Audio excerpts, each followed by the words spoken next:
Hello, and welcome to Your Money 2.0. I'm Thomas Fox, Community Outreach Director of Cambridge Credit Counseling. With so many things riding on your credit profile, you owe it to yourself to keep it in good shape. These days, everyone from insurance companies to potential employers review credit reports to measure creditworthiness. Therefore, doing the best you can to maintain a positive standing is important. You're probably already aware of some of the activities that can damage your credit rating, like making late payments or using too much of your available credit, so on. But there are some other actions that can hurt your standing that you might not be aware of. For example, many people think that closing an unused line of credit will always have a positive effect on their score. This is not necessarily the case.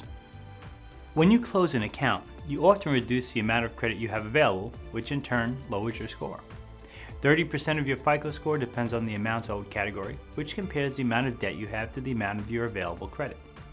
For example, if you had $15,000 in available credit and were using $5,000 of it, or 33%, you may not be in bad shape.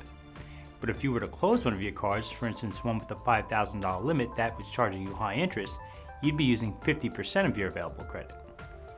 Reducing your available credit adversely affects your score. For consumers with very low balances, closing newer credit accounts slowly can make sense, especially if the cards charge high interest rates or annual fees. On the flip side, leaving cards open without using them can also cause your score to drop.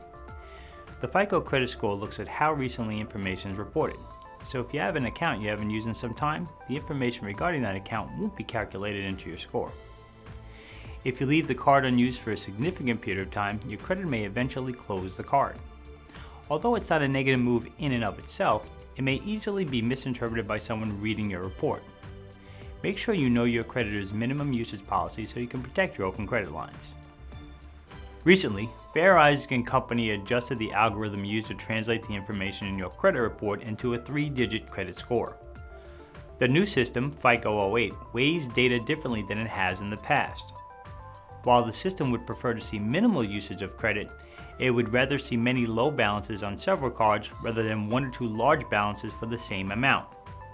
Therefore, those who charge a lot every month on one card and then pay it off actually hurt their credit score.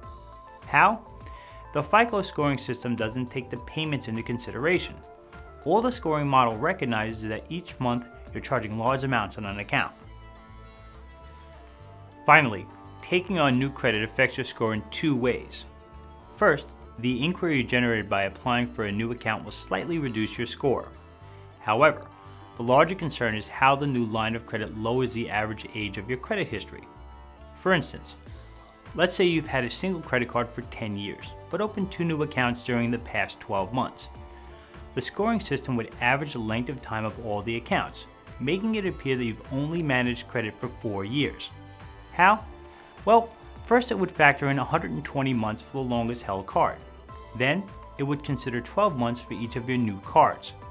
It would add all these months together and then divide the total by 3, the number of cards you have. Although you've actually used credit for a decade, the new calculation can reduce your score as you appear to be a less experienced borrower. Well, that's it for this edition. We welcome your feedback and ask for your thoughts and suggestions by emailing us at yourmoney2@cambridgecredit.org. Thank you for watching. Until next time, I'm Tom Fox for Cambridge Credit Counseling.